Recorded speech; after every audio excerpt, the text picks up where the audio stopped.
लेकिन ये वचन का समय है, इसलिए मैं वचन की तरफ आपको लेके चलना चाहता हूँ। और मैं वचन आपके साथ वो बांटना चाहता हूँ जो हमारे यूथ कैंप का थीम था। आई नो आप लोगों में से बहुत से लोगों ने उसको सुन भी चुके हैं, और यूथ संडे में भी उसके बारे में शेयरिंग करी गई थी और उससे रिलेटेड बात करी गई थी। और जो खुदा ने मुझे रेवलेशन दिया था इस वचन से, मैं उसके साथ आपसे साथ थोड़ी देर बात करना चाहता हूँ। हम भजन संहिता 4 में चल रहे हैं। भजन संहिता 4। और जैसे कि आप लोग ने सुना था या नहीं भी सुना था, तो मैं आपको रिमाइंड कर रहा हूँ कि हमारे यूथ कैंप का इस बार जो मिडवे में यूथ कैंप था, उसका शीर्षक या सब्जेक्ट या टाइटल था सेट अपार्ट, अलहदा करना, अलग करना। अगर किसी ने निकाल लिया हो तो ज़रूर से पढ़ दे। भजन संहिता 4 और उसकी तीसरी आयत। ये जान रखो हम्म। कि यहोवा ने भक्त को अपने लिए अलग कर रखा है। ओके, या थैंक यू। ये बात तो हमने सुन ली कि यहोवा ने भक्त को अपने लिए अलग कर रखा है। और ये कौन बोल रहा है? अब तक तो शायद आपको समझ में आ गया होगा ये बात कौन बोल रहा है। कौन बोल रहा है? कौन बोल रहा है? दाऊद बोल रहा है। David is speaking this words and writing this word, और वो इस बात को बोल रहा है और वो इस बात को बता रहा है। लेकिन अगर आप इसको सही तरीके से पढ़ेंगे और इसको समझेंगे और इसके कंटेक्स्ट को पूरा समझेंगे, ये बात जो बोल रहा है, ये बात सिर्फ एग्जॉल्टेशन में नहीं बोल रहा है, ये बात एक कमेंट के तौर पे दाऊद बोल रहा है, एक जवाबी तौर पे ये बात बोल रहा है। क्योंकि इससे ऊपर की वर्सेस अगर आप पढ़ेंगे तो यहां पर आप देखेंगे कि दाऊद बड़ा परेशान है और अपने आसपास के लोगों से, अपने हालात से, अपने सगे संबंधियों से, अपने चीज़ों से बड़ा परेशान है। जो उसके पीछे पड़े हुए हैं, जो उसको कोचे पड़े हैं, जिस कुछ कुछ उसके काम थे, कुछ कुछ चीज़ें हो रही थी और उसके लोग उसके साथ नहीं चल पा रहे थे, उसके लोग उसके अगेंस्ट हो रहे थे, बोल रहे थे, बता रहे थे, उसके लिए चीज़ें खराब थी, चीज़ें अच्छी नहीं थी। और यहाँ पर उन लोगों को जवाब देते हुए दाऊद ये बात कह रहा है कि तुम मेरे को जो बोल रहे हो, तो तुम जो मेरे ऊपर उंगली उठा रहे हो, तुम जो मुझे गलत ठहरा रहे हो, तुम जो मुझको ऐसा समझ रहे हो, या तुम मुझको ये बताना चाह रहे हो या ये बनाना चाह रहे हो या मुझे कल्प्रिट बता रहे हो, मैं तुम्हें बताना चाहता हूं कि यहोवा ने भक्त को अपने लिए अलग कर रखा है। अब आप कंटेक्स्ट आई थिंक समझ गए होंगे कि ये हो क्या रहा है। ये एग्जॉल्टेशन की बात नहीं है, ये इंकरेजमेंट की, मतलब अगर आप राइटिंग कंटेक्स्ट के अकॉर्डिंग समझेंगे तो यहाँ पर एग्जॉल्ट नहीं कर रहा है, वो इंकरेज नहीं कर रहा है, लेकिन ये जवाबी तरीके से इस बात को यहाँ पर लिख रहा है और कह रहा है कि जान रखो, तुमने अगर मुझे छुआ तो परमेश्वर की पुतली छू रहे हो। लिखा हुआ ना बाइबल में कि जो कोई तुझे छूता है वो मेरी आंख की पुतली को छूता है। ये वही बात दाऊद यहाँ उन लोगों को बताना चाह रहा है। मैं आपको इस वचन से इनकरेज यही करना चाहता हूँ कि अगर आप खुदा के छुड़ाए हुए लोग हैं, आपको अपनी सिचुएशन से डरने की ज़रूरत नहीं है, आपको उन हालातों से डरने की ज़रूरत नहीं, आपको उन कमेंट से, उन गॉसिप से, उन चीज़ों से, उन लोगों से डरने की ज़रूरत नहीं है। क्योंकि जैसे जिस कॉन्फिडेंस के साथ दाऊद इस बात को कह रहा है और बोल रहा है और बताना चाह रहा है कि जान रखो कि यहोवा ने चुने हुए को, है ना, अलग कर रखा है, भक्त को अलग कर रखा है। वो तो कॉन्फिडेंस में बोल रहा है क्योंकि वो जानता है कि वो भक्त है, वो भक्त है ना, वो भक्त है। आप पहले शाम आप क्रॉनिकल्स पढ़ लीजिए, इतिहास पढ़ लीजिए और दाऊद की पूरी हिस्ट्री पढ़ लीजिए। वो बचपन से प्रभु के गीत गाता था, फिर उसकी पूरी कहानी अगर आप पढ़ेंगे तो खुदा ने तो इनफैक्ट उसके लिए ये तक बोला है कि मेरे मन के मुताबिक है।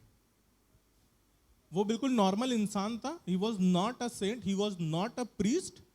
गलतियां करी उसने भी, चीजों को झेला उसने भी, सब चीजें हुई, अच्छी बुरी सब तरीके की चीजें हुई, लेकिन उसके बावजूद खुदा ने उसको साथ रखा, वो खुदा के साथ बना रहा। और खुदा के कॉन्फिडेंस में वो इस बात को कह रहा है कि जान रखो कि खुदा ने भक्त को अलग कर रखा है। वो इस कॉन्फिडेंस में कह रहा है कि वो भक्त है। क्या हम और आप भी अपने आप को भक्त कह सकते हैं? The point is here it is this कि क्या हम भी अपने आप को कह सकते हैं कि हम भक्त हैं, या सिर्फ हम अपॉर्चुनिस्ट हैं, या हम सिर्फ एक मौके के हिसाब से हैं। दाऊद तो अपने अच्छे समय में भी परमेश्वर का ही धन्यवाद देता था, बुरे समय में तो हर देता है। वो अपने अच्छे समय में भी परमेश्वर को नहीं भूला। जब वो आखिरी डेथ बेड पे भी था तो उसने अपने बच्चों को बोला था कि परमेश्वर का हाथ नहीं छोड़ना। स्टार्टिंग से लेकर आखिरी तक वो उसकी भक्ति कहीं कम नहीं होने पाई। उसकी गलतियों के बाद भी वो मालूम क्या हुआ, हमारी गलतियां हो जाती, हमसे गलतियां हो जाती, हमसे पाप हो जाते हैं, तो क्या होता है कि यार हमारे अंदर शर्म आ जाती कर कई बार, जिसकी वजह से हम अपने आप को काटने लगते हैं, या हमारे अंदर एक अग्रेशन आ जाता है कि यार अब हटाओ, अब हम नहीं करेंगे यार, अब मजा नहीं आ रही है यार। 10 तरीके के थॉट्स, 10 तरीके के इमोशन, 10 तरीके के माइंडसेट्स आ जाते हैं हमारे पास जब हमसे कुछ गलती या पाप, या हमारे से कोई पाप हो जाता है। लेकिन मैं आपको बताऊं, दाऊद से जब कुछ भी होता था, दाऊद भागता नहीं था, दाऊद आ करके रोता था खुदा के पास। इस वजह से वो इस कॉन्फिडेंस से ये बात बोल पा रहा है उन लोगों को जो उसके अगेंस्ट आज खड़े और बोल रहे हैं कि जान रखो कि परमेश्वर ने भक्त को अपने लिए अलग कर रखा है, अलग कर रखा है। हम चलेंगे गिनती की किताब, उसके 8वें अध्याय की 9वीं आयत में हम पढ़ेंगे। गिनती की किताब और 8वें अध्याय की 9वीं आयत, और अगर मिल गया हो तो इसको पढ़ दें। और आज मैं आपको समझाना चाह रहा हूं कि परमेश्वर अपने लोगों को अलग करता है, but there is a way, there is a certain process, there is a certain method कि आप अपने आप को भक्त बना सकते हैं, या आप अपने आप को भक्त कहला सकते हैं। क्योंकि बाइबल की वर्ड्स तो यही कह रही ना, भक्त। उसने ये नहीं बोला कि उसने मुझे अलग कर रखा है, उसने ये नहीं बोला कि परमेश्वर ने दाऊद को अलग कर रखा है, इसीलिए ये वर्ड यूज हुआ है, भक्त को अलग कर रखा है। यहां पर अगर आपको मिल गया हो गिनती 8 और उसकी 9वीं आयत। और तू लेवियों को मिलाप वाले तंबू के सामने पहुंचाना हाँ और इज़राइलियों की सारी मंडली को इकट्ठा करना।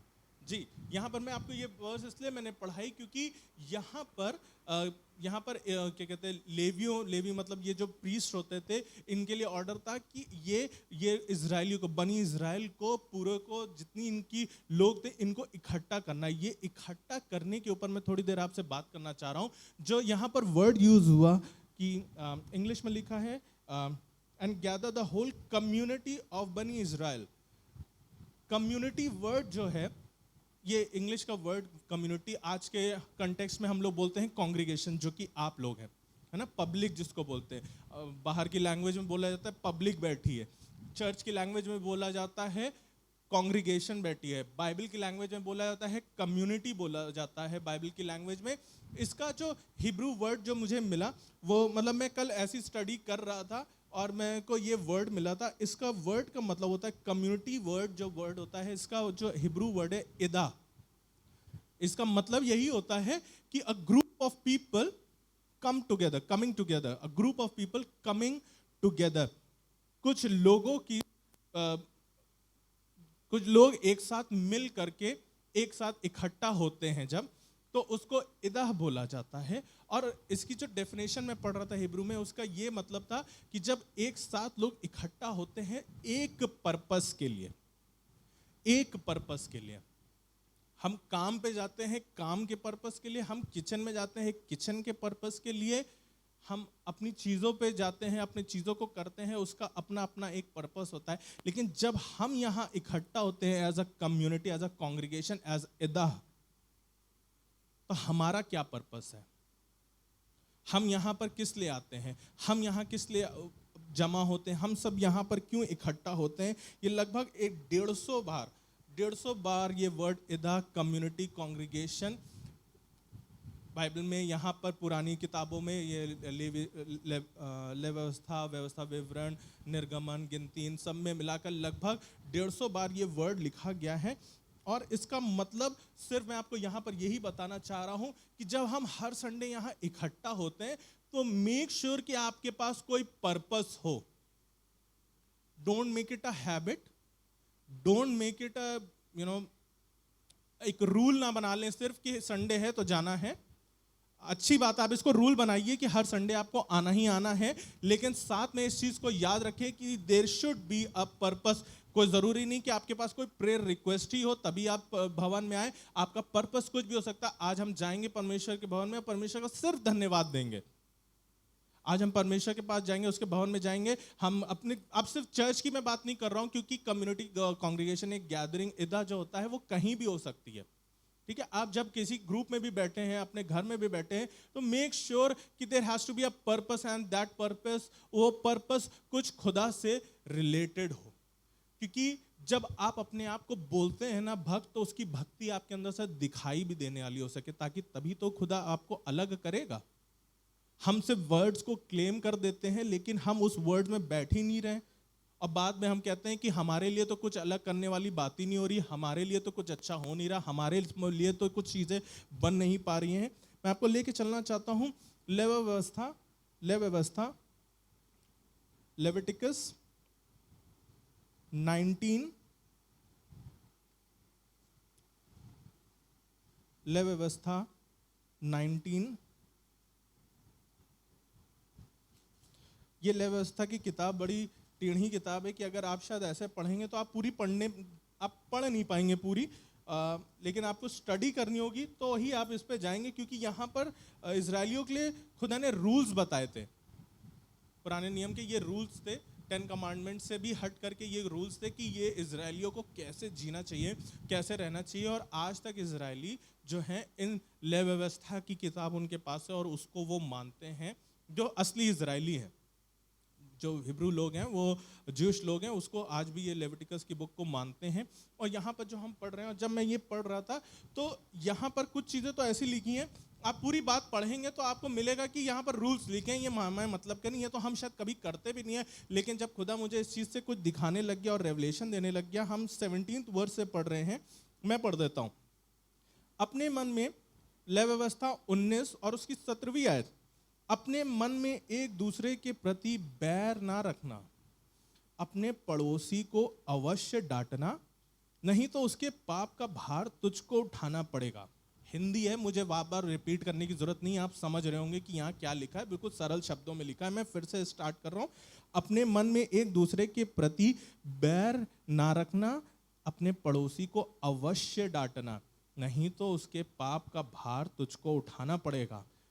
ठीक है, आप यहाँ पर अभी हमने जैसे देखा कि अपने पड़ोसी को डांटना किस बात के लिए? जब आपको दिख रहा है कि कोई आपका पड़ोसी या आपका जानने वाला उसके मार्ग से भटक रहा है, तो उससे बताओ कि भाई ये तरीका नहीं है यार जीने का। आप उसको कह दोगे कि नहीं अरे ठीक है जाए, हमको क्या, हमारी बला टले, उसके पाप का भार आपके ऊपर आ सकता है। आप सोच रहे हो वो पापी, आप भी उसके साथ पापी ठहरे जा रहे हो अगर आप उसको चेक नहीं कर रहे हो। आपकी भक्ति नहीं आ पा रही है यहाँ से आपका सेल्फिश नेचर आ रहा है। पलटा ना लेना और ना अपने जाति भाइयों से बैर रखना, परंतु एक दूसरे से अपने ही समान प्रेम रखना, मैं यहोवा हूं।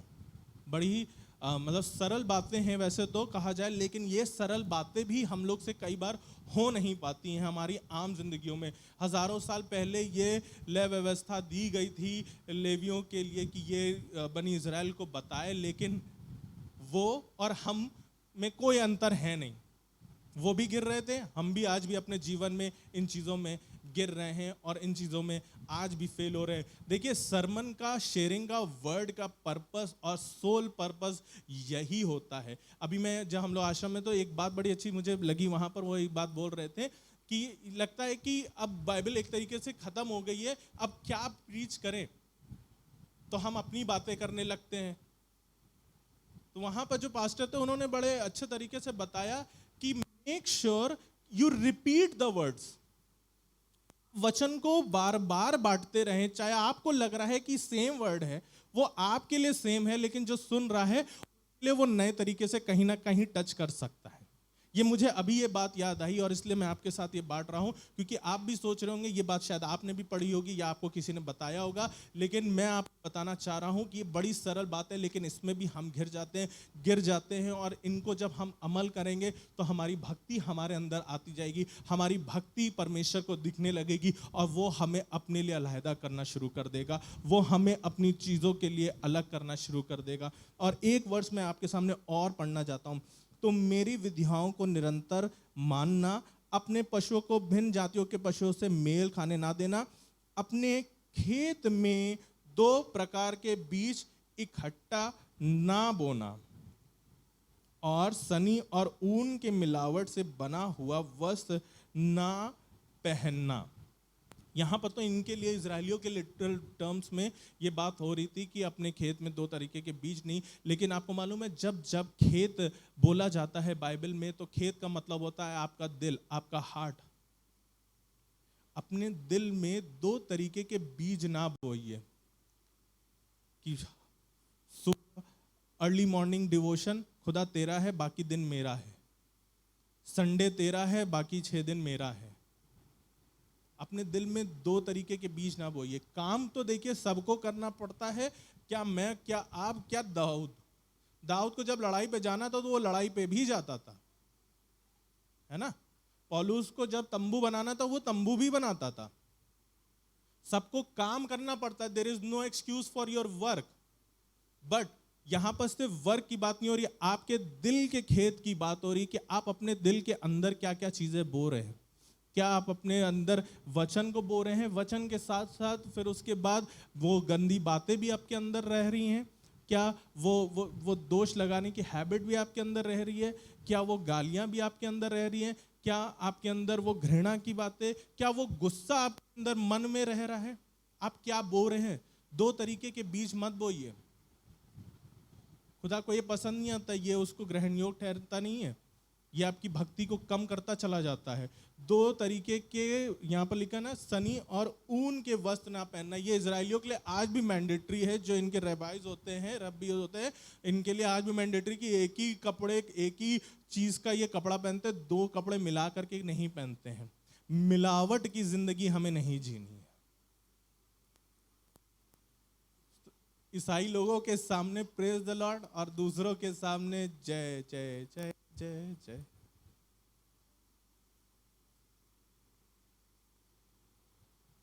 आजकल एक बड़ा फेमस गाना चल रहा है, छापने की मशीन दे दे, है ना। आई विश हम लोग भी कोई ऐसा गाना बनाए, यीशु बाबा दे दे छापने की मशीन। बताना मैं आपको ये चाह रहा हूं कि दुनिया की चीजें बड़ी फैसिनेटिंग हैं, बहुत लुभाने वाली हैं। मैं आपको सही बता रहा हूं, मैं आपको अभी बता सकता हूं कि मैं अभी इतना जो चल के आया हूं, मैंने तरीके तरीके के लोगों को देखा, उनसे बात करी, देखा, जाना। अभी हम लोग जब वहां थे, वहां पर गुजरात के बहुत लोग आए हुए थे, लगभग 80 लोग वहां गुजरात के थे, और सबके अपने अपने तरीके हैं, माइंडसेट और चीज़ें हैं, बातें बताते हैं, बातें करते हैं, सबका एक दूसरे से इंटरेक्शन होता है। मैं उनके लिए नहीं कुछ कह रहा हूँ, मैं आपको एक आइडिया दे रहा हूँ कि मैं कितने लोगों से इंटरेक्ट करके आ रहा हूँ।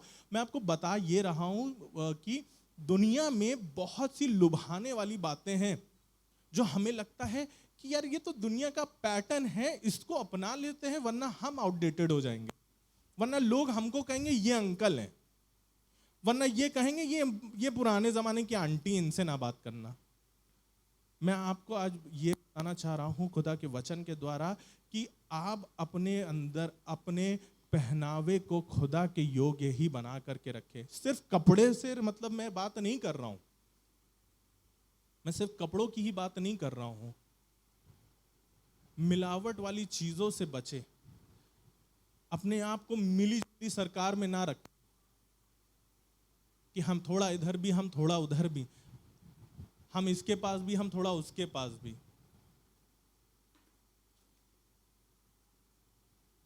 खुदा हमारी मैं आपको सही बताऊं, आप जब वचन पढ़ेंगे, आप दाऊद के वचन को पढ़ेंगे, पूरी बाइबल में आप कहीं भी पढ़ेंगे, किसी भी किताब में पढ़ेंगे, चाहे आपको पहला चैप्टर की स्टार्टिंग आपको लग रही है कि खुदा लोगों को डांट रहा है, लेकिन उसका अंत होते होते, हर बुक, हर चैप्टर के अंत होते होते आपको पता चलेगा कि खुदा डांट इसलिए रहा था, खुदा क्योंकि उनको प्रेम करता था।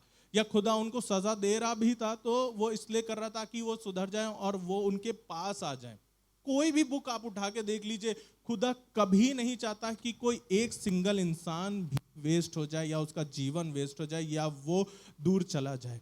खुदा सबको अपने पास बुलाना चाहता है। वो हर किसी को चाहता है कि वो भक्त बन जाए, क्योंकि परमेश्वर ने ये जान रखो कि परमेश्वर ने भक्त को अपने लिए अलग कर रखा है। हम अलग दिखना चाहते हैं, हम अलग रहना चाहते हैं, हम अलग पहचान चाहते हैं, लेकिन अपने आप को भक्त नहीं बनाना चाहते हैं। सैड रियलिटी हमारी जीवन की यही हो जाती है कि हमें लगता है हम भक्त बना देंगे अपने आप को तो लोग हमारा कहीं ना कहीं मजाक बना देंगे, कहीं ना कहीं लोग हमको कहेंगे कि ये तो बड़े भक्त टाइप के, ये हमारे टाइप के नहीं है, इनसे दूर रहो। लेकिन मैं आपको बताऊं, जब खुदा की भक्ति आपके अंदर आएगी ना, तो खुदा का अट्रैक्शन भी आपके अंदर आएगा, और सिर्फ बिलीवर्स के बीच में नहीं। आप कहीं जाएंगे लोग आपसे अट्रैक्ट होंगे। मैंने गवाहियां सुनी हैं, मैं जानता हूं लोगों को जो सिर्फ लोग वॉक कर रहे हैं और उनके पास लोग आके मिल रहे हैं ऐसे ही नॉर्मली कि आप मिलते हैं और पूछते हैं कि आप कौन है, आपका क्या नाम है और क्या करते हैं आप, ये वो, और फिर वो आप उनसे थोड़ा अपने लेवल पे गॉस्पेल शेयर कर रहे हैं। ये भक्ति का परिणाम है, ये भक्ति का असर है। अगर आप भक्त उसके बनेंगे तो खुदा तो अलग करेगा, और खुदा अपने काम के लिए आपको अलग करता जाएगा और आप खुदा के काम आते चले जाएंगे। मैं आपको 4 चीजें बताने जा रहा हूं। There are 4 types of Christian. हम 4 तरीके के मसीही होते हैं।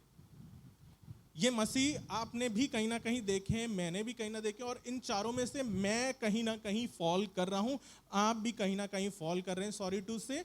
और हम सब हैं, क्योंकि हम सब मसीह हैं, तो हम इन चारों कैटेगरी में से कोई ना कोई एक कैटेगरी में फॉल कर रहे हैं। सबसे पहले कैटेगरी होती है क्रिश्चियंस की, मसीहों की होती है, जो कि होती है कल्चरल क्रिश्चियन। कल्चरल क्रिश्चियन ये क्या होता है?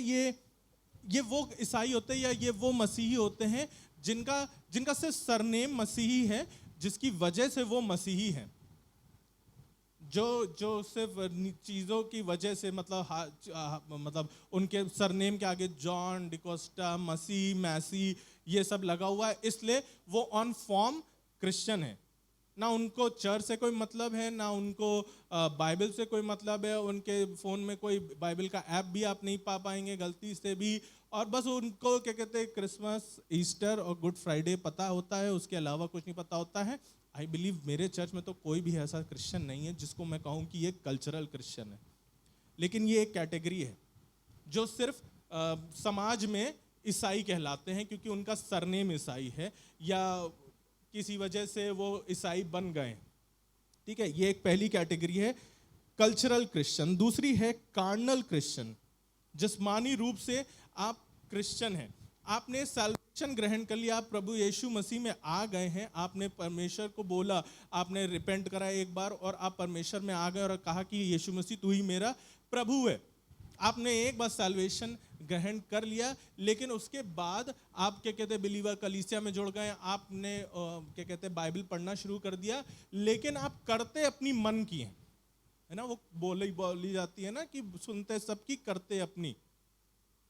आपने सैल्वेशन ग्रहण किया, आपसे पूछेंगे आपका ईश्वर कौन, तो आप बोलेंगे यीशु मसीह, आप बोलेंगे यीशु मसीह है। सच्चा ईश्वर कौन? अच्छा यीशु मसीह। अच्छा ट्रिनिटी कौन? पिता, पुत्र, पवित्र आत्मा। ये सब पता है, लेकिन उनके काम नहीं बताएंगे कि वो भक्त हैं या वो मसीही हैं। पहला हो गया कल्चरल क्रिश्चियन, दूसरा हो गया कार्नल क्रिश्चियन, जिस्मानी रूप से क्रिश्चियन। मतलब आप जिस्मानी रूप से समझ लीजिए, माइंडसेट से सिर्फ क्रिश्चियन है, लेकिन उनके काम नहीं बताएंगे कि वो क्रिश्चियन है, वो करते अपने ही तरीके से अभी भी वही चीजें हैं। खुदा को एक ज़माने में ग्रहण करा था, उसके बाद से हम मसीह कहलाने लग गए या हमने चर्च शुरू कर दिया था, अब बस हम अपना उनका एक फॉर्मेलिटी का जीवन चल रहा है कि वो मसीह बन गए, तो उन्होंने सैल्वेशन ग्रहण किया था और उसी के बिना पे वो सोच रहे हैं कि वो ऊपर भी अंदर ले लिए जाएंगे हेवन में। एक चीज़ मतलब मुझे नहीं पता है, मैं 100% श्योरिटी से नहीं कह सकता हूँ, लेकिन मैंने एक बार एक वीडियो में सुना था,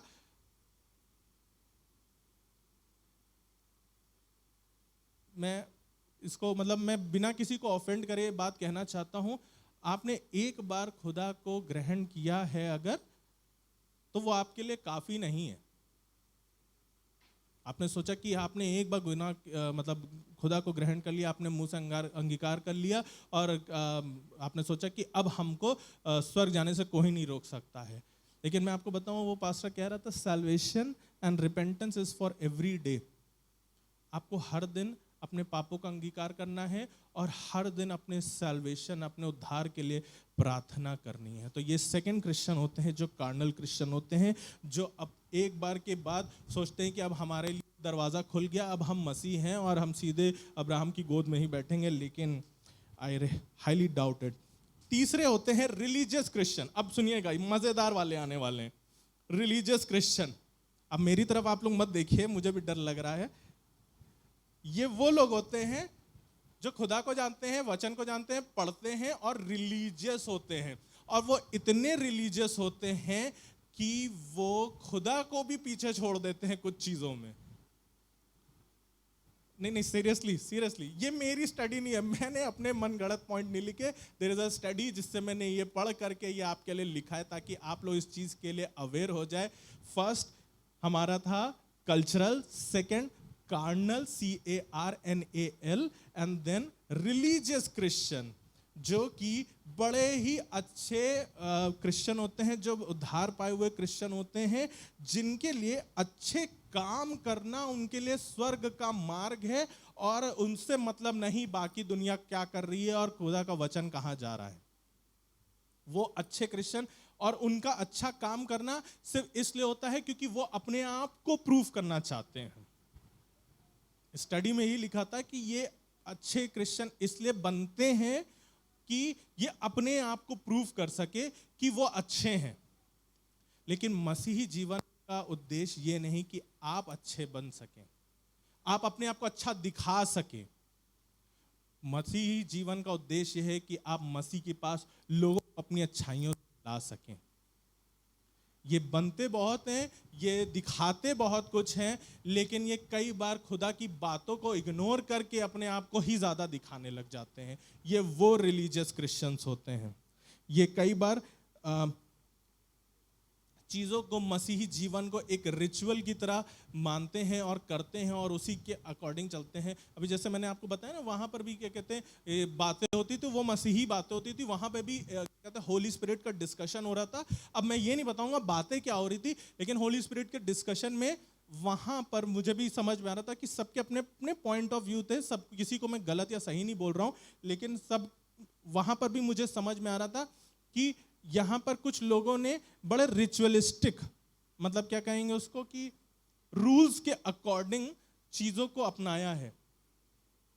कोई एक जन कह रहा था कि यीशु मसीह ने तो कभी नहीं ऐसे हाथ हिलाया और कोई गिर गया हो, या कोई ऐसा तो नहीं करता था, तो या लोगों को गिराने का काम तो नहीं करता था। तो मेरे अंदर वचन आ रहा था कि यीशु मसीह ने कहा कि जब पवित्र आत्मा आएगा तो तुम मुझसे भी बड़े बड़े काम करोगे, है ना।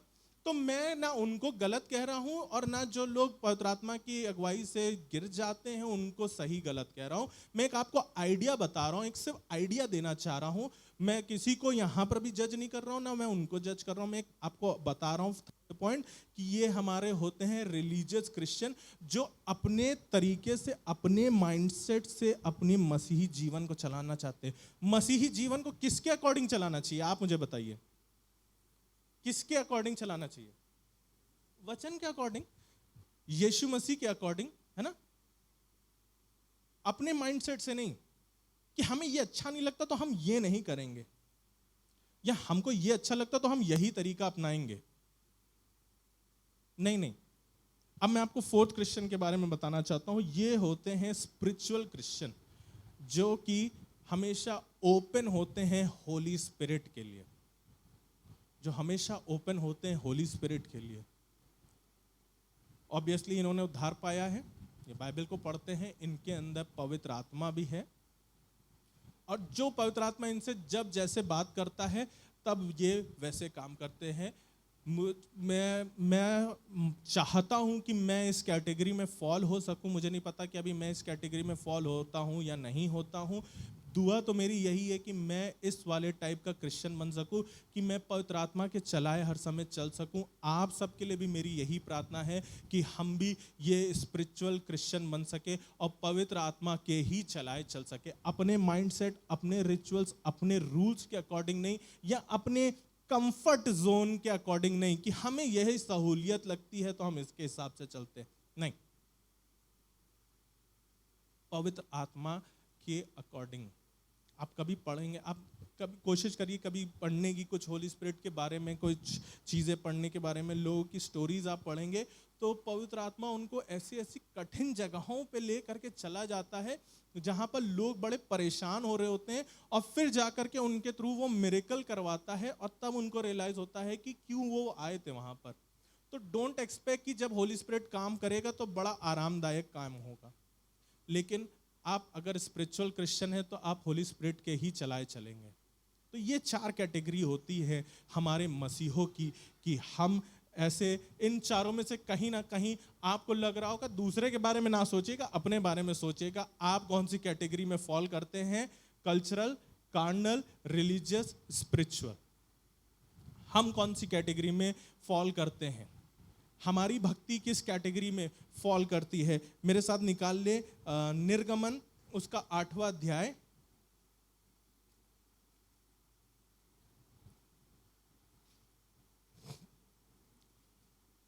अलग करने की बात हम कर रहे थे, और शायद हमने ये बात एक बार पहले भी बांटी थी, और मैं आज फिर से इस बात को आपके सामने रखना चाहता हूं कि जब इजरायली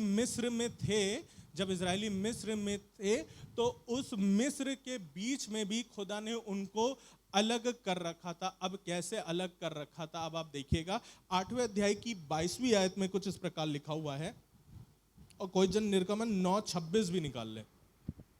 उस दिन मैं गोशेन देश को जिसमें मेरी प्रजा रहती है अलग करूंगा, जिसमें मेरी प्रजा रहती है अलग करूंगा। आप जब भक्त बन जाएंगे, जब अभी मैंने आपको यही समझाने की कोशिश करी कि भक्त क्या है, कौन होता है, कैसे आप भक्त बन सकते हैं, कैसे आप उसकी भक्ति को अपना सकते हैं, अपने आप को आप कैसे चेक कर सकते हैं। अभी तक मैं आपको यही समझाना चाह रहा था कि परमेश्वर ने यही कहा था कि दाऊद को मैं अपने लिए अलग करूंगा, ये नहीं कहा था, उसने कहा था भक्त को अलग करूंगा। जान रखो कि परमेश्वर ने भक्त को अपने लिए अलग कर रखा है। पौलुस को और पतरस को, दाऊद को किसी पर्टिकुलर का नाम नहीं लिखा था, भक्त का लिखा था। यही मैं आपको बताना चाह रहा था कि आपकी भक्ति क्या है, आपकी भक्ति कहाँ पर स्टैंड करती है, आप किस कैटेगरी में फॉल करते हो, आप कौन सी कैटेगरी के भक्त कहलाते हो। अभी हमने यहाँ पर पढ़ा, परमेश्वर ने इजराइलियों को, ये उसके अपने लोग थे जो बंधुआई में थे, जो उसकी दुहाई दे रहे थे, जो उससे रो रहे थे, जो उसके पास आना चाहते थे, जो अपने देश में वापस आना चाहते थे। यहाँ पर लिखा है परमेश्वर ने उनको अलग कर रखा है। जी भैया इसको कंप्लीट कर दें। और उसमें डांसों के झुंड ना होंगे, जिससे तू जान ले कि पृथ्वी के बीच में मैं ही यहोवा हूँ। Hallelujah, hallelujah, hallelujah. हालेलुया। वो अलग इसलिए करता है आपको कि ताकि आपको देख करके लोग जान सके कि वही यहोवा है, वही यहोवा है। आपको हीरो बनाएगा नहीं वो। आप सोचेंगे कि अब तुम खुदा में आ गए तब भी हमको लोग नहीं पहचान पा रहे हैं, हमारी बढ़ती नहीं हो पा रही है, हमारा फेम नहीं बढ़ पा रहा है, हमारी ये नहीं हो रहा। It is never about you. हमारे अंदर सोचना धारणा यही आ जाती है कि अब हम खुदा में आ गए, अब खुदा हमको यहाँ बना देगा, ये बना देगा, वो बना देगा, हमारे इस पोस्टर पे आ जाएगी, पैम्पलेट में हमारी भी फोटो छप जाएगी, ये हो जाएगा। I am really sorry to disappoint you, लेकिन it is never never never about you, but it is always about God. कभी भी खुदा मिरेकल करता है तो वो यही कहता है कि ये जान रखो कि मैं ही परमेश्वर। गोशेन देश में अपनी प्रजा को अलग करूंगा। गोशेन देश का मतलब होता है नियर मी। गोशेन देश का मतलब होता है नियर मी, मेरे समीप। खुदा ने इजराइल देश को मिस्र में भी अपने समीप रखा था। जब आप परमेश्वर के समीप बने रहेंगे, उसके निकट बने रहेंगे, उसकी भक्ति में बने रहेंगे, उसके पास बने रहेंगे। सिर्फ चर्च बिल्डिंग की बात नहीं कर रहा हूं कि संडे को आकर के आप परमेश्वर के पास आ गए, नहीं नहीं नहीं। आप अपने घर में भी रह करके अपने परमेश्वर के पास रह सकते हैं, आप अपने काम में भी रह करके अपने परमेश्वर के पास आ सकते हैं। आजकल की बड़ी अच्छी चीज़ है फ़ोन, आपको मालूम है, इंस्टाग्राम है ना, इंस्टाग्राम, फेसबुक, और इसमें इसकी जो एल्गोरिदम है बड़ी अच्छी है, मतलब है वियर्ड। अगर सही मायने में आप देखें तो है वियर्ड। आपने अगर कोई भी पोस्ट को 5 सेकंड रुक करके देख लिया तो आप 2 पोस्ट के बाद देखेंगे उसी से रिलेटेड और पोस्ट आने लग गए। अब वो पोस्ट कोई भी हो सकता है, आप सोच समझ के किसी भी पोस्ट को देखिएगा। ये आपकी डिस्क्लेमर है ये, कि आप अपनी समझ से उस पोस्ट को देखिएगा, ठीक है। तो ये इसमें मैं बताना ये चाह रहा हूँ कि मैंने अभी रिसेंटली 1-2 बार, जैसे मैंने आपको ये सब बताया ना, टीचिंग्स बताई, ये हिब्रू वर्ड मुझे इंस्टाग्राम से मिला था, मैं इसको देखने लग गया। और फिर क्या हुआ कि 2-3 पोस्ट के बाद मेरे पास और ये ऐसी हिब्रू वर्ड्स के पोस्ट आने लग गए। हमने कहा खुदा तू भी इंस्टाग्राम चला रहा है क्या? खुदा का भी इंस्टाग्राम बन रहा है। लेकिन नहीं, मजाक की बात अलग है। लेकिन मैं आपको बताना ये चाह रहा हूं कि आप जो ढूंढेंगे वो पाएंगे। जो ढूंढेंगे जवानों, जो ढूंढोगे वो पाओगे, ठीक है। XYZ सब कुछ आप जो ढूंढोगे वो पाओगे। एल्गोरिदम फेसबुक इंस्टाग्राम की ऐसी है, आप जो पोस्ट चाहोगे वही पोस्ट आपको दिखेगा।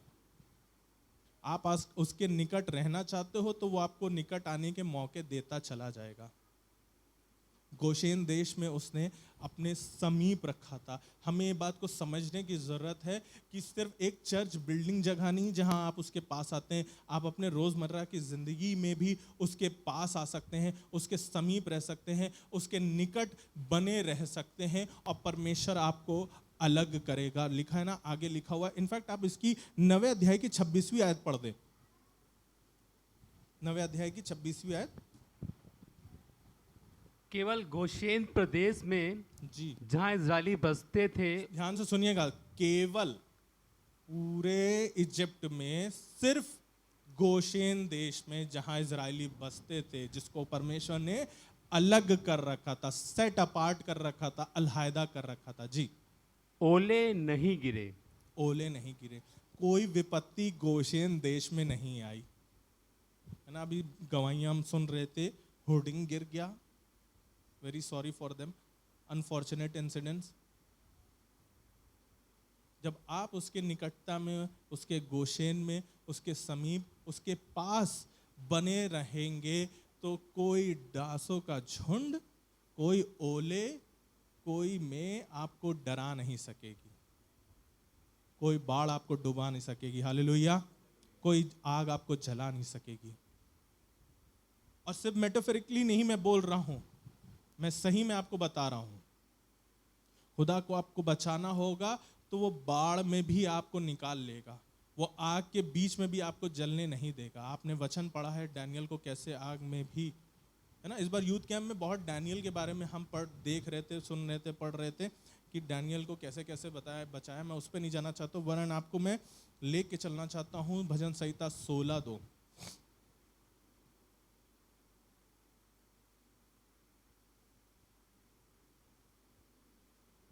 एक चीज मैं अक्सर बोलता हूं, God doesn't want good people. खुदा को अच्छे लोग नहीं चाहिए, खुदा को आत्मिक लोग चाहिए। God doesn't want good people, he wants godly people. ये बात हमें समझनी पड़ेगी।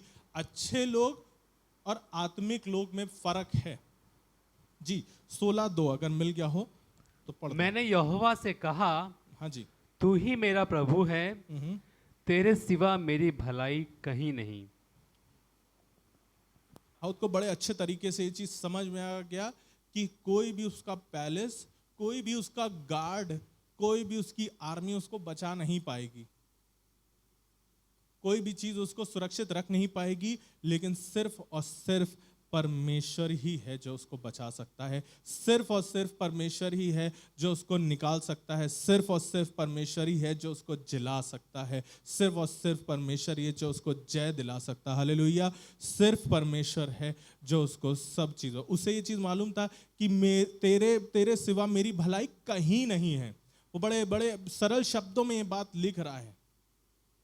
और उसकी आप लाइफ हिस्ट्री पढ़ेंगे दाऊद की, जब वो राजा बन गया, राजा देखिए बड़ा अनऑर्थोडॉक्स चीज है कि राजा बनने के बाद किसी के ऊपर परेशानियां आए।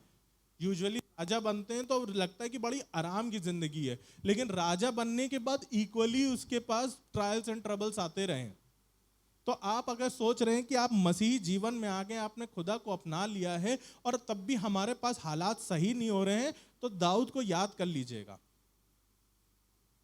दाऊद के बारे में पढ़ने की कोशिश करिएगा। दाऊद, आप चलिए बाइबल ना पढ़िएगा, मैं कह रहा हूं आप गूगल करिएगा, आप विकिपीडिया में भी दाऊद के बारे में पढ़ेंगे ना, तब भी आपको यही सब पता चलेगा।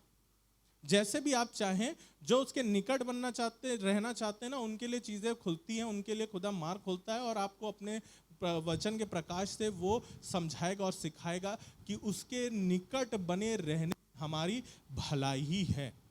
जब हम उसके निकट बने रहते हैं तभी वो उस गोशेन देश को उसने अलग कर रखा था, वो खुदा हमें भी अलग करेगा। दुनिया में त्राही त्राही मचेगी, परेशानियां दिखेंगी, ये हो रहा है, वो हो रहा है, यहाँ आ जा रहा है, ये करे जा रहे हैं, इनके साथ ऐसा, वो इन्फ्लेशन, ये रिसेशन, तमाम चीज़ें होंगी। लेकिन खुदा के निकट जो बने रहेंगे ना, जैसे हमने सबसे पहले पढ़ी थी, तेरे निकट आनंद की भरपूरी है। तेरे निकट आनंद की भरपूरी है। इब्रानियों 4:16,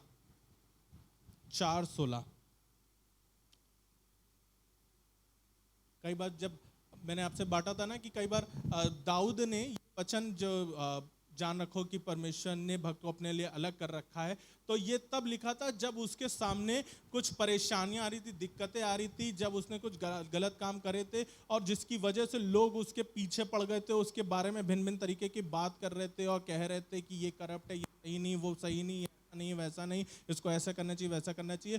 तब दाऊद ने ये बात कही थी। और मैं आपको बता रहा था हमारे साथ भी यही होता है, चाहे आपने कुछ किया हो ना किया हो मुझे नहीं पता, लेकिन कई बार जब चीजें नेगेटिव हो जाती है हमारे साथ भी, तो हमारे अंदर खुदा के पास आने की जगह हमारे अंदर एक वो आने लगता है, शर्म आने लगती है कई बार, और शर्म के साथ साथ कई बार गुस्सा आने लगता है, और कई बार हम लोग के अंदर एक इरिटेशन आ जाती है, जिसकी वजह से हम लोग बैकआउट करने लग जाते हैं कि नहीं यार, अब मन नहीं करता है, चीजें सही लगती नहीं है, दिल से एक आवाज नहीं आती है।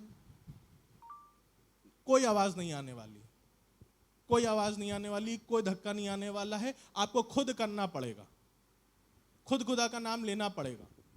आपका मन कभी नहीं करने वाला है, मैं आपको सही बताऊं।